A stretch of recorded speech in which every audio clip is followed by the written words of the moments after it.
જય માતાજી. હવે 5 કિલોમીટર એટલે કે 25 મિનિટનો સમય ઘણો ટાઈમ કહેવાય, કારણ કે 5 કિલોમીટર 25 મિનિટ એટલે આ લોંગ ટાઈમ કહેવાય. 5 કિલોમીટર તમે દોડતા હો એટલે 1 કિલોમીટર દોડો, 2 કિલોમીટર દોડો, 3 કિલોમીટર, 5 કિલોમીટર દોડતા દોડતા એનો ટાઈમ છે 25 મિનિટ એટલે બહુ. એ દરમિયાન તમારા મગજમાં શું વિચાર આવે, તમારે શું વિચાર કરો એ બધું ધ્યાનમાં રાખો.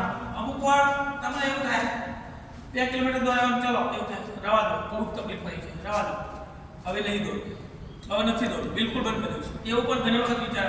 અને એમાં પાછલા જો રાઉન્ડમાં તમે દોડતા હોય તો 7મો, 8મો અને 9મો, 7મો, 8મો, 9મો જો તમે રાઉન્ડ પાર કરી દીધો તો પછી 10મો, 11મો, 12મો એ તમારે ઓટોમેટિક થઈ જાય. 7મો, 8મો, 9મો બહુ જ એટલે બહુ જ કઠિન હોય. એ દરમિયાન તમારે શું વિચારો મગજ પહેલા તો પોલીસમાં જવાનું છે. પોલીસમાં જવું હોય એટલે પોલીસના જ વિચારો તમારે વોલપેપર પર પોલીસનું રાખવું પડે. જ્યારે જોયો ત્યારે તમને પોલીસ જ દેખાવ. આમ મગજમાં આમ રાત્રે ઊંઘો હોય કેવું થવું છે કે સવારે ક્યારે પડે અને હું રનિંગ કરવા જાઉં, સવારે ક્યારે પડે અને હું રનિંગ કરવા જાઉં. પણ રનિંગ દરમિયાન તમારે ખાસ વિચારવાનું 26,000 પગાર, 26,000 પગાર વિચારવાનો. એકવાર લાગી જાય પછી 26,000 પગાર આવશે. પગારનો ખાસ વિચારો, ત્યારે તમને રનિંગ કરવામાં જોશ આવે. અને અમુક વાર કેવું થાય કે એવા વિચારો આવે ને કે સારું ચાલો રવા દો, કંઈક બીજું કરશું. આમ એટલો બધો થાક લાગે, એટલો બધું પેન થાય કે અહીંયા એવું થાય 7મો, 8મો, 9મો રાઉન્ડમાં તો એ જ લાગે ચાલો રવા દો, નહીં છોડી દો, હવે તો થાય જ નહીં, આપણું કામ જ નહીં. પણ એ સમય તમે સાચવી લો. એ સમય માટે તમે કંઈક એવો વિચાર કરો, દેશભક્તિનું ગીત ગાવાનું, દેશભક્તિ વિચાર કરો. તમારા ઘરની પરિસ્થિતિનો વિચાર કરો, મા બાપનો વિચાર કરો.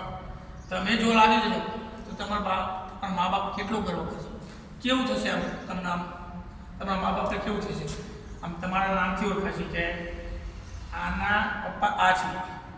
એ રીતના જો પોલીસમાં લાગી જશો તો તમારા મા બાપને સૌથી વધારે ગર્વ થશે.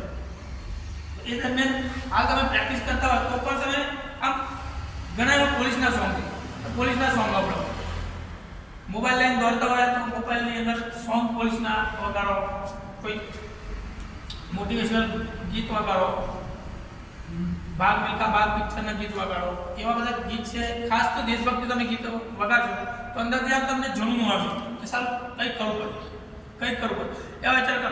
કે જો તમે એવા વિચાર કરશો કે સારું આ તો મારું કામ નથી, મારું બધી દોરાયું નહીં, તો બિલકુલ નહીં દોરાય. એટલે તમારા વિચારો પર તમે કાબુ રાખજો. રનિંગ દરમિયાન ખાસ પ્રેક્ટિસ દરમિયાન તો તમારે ખાસ ત્યાં ગ્રાઉન્ડમાં તો તમારે થઈ જ જશે, રબર પર ધ્યાન રાખવું હોય છે. બટ પ્રેક્ટિસ દરમિયાન તમારે ખાસ ધ્યાન રાખવું છે. એમાં તમે ક્યારે 5 કિલોમીટર પૂરું થઈ જશે તમને ખ્યાલ નહીં આવે, ક્યારે 5 કિલોમીટર પૂરું થઈ જાય ખ્યાલ નહીં આવે. એટલે એમ ધીરે ધીરે એમ કરતા 5 કિલોમીટર તમને પ્રેક્ટિસ કરી જાય. એકવાર પ્રેક્ટિસ પડી ગઈ એટલે તમને મજા આવશે.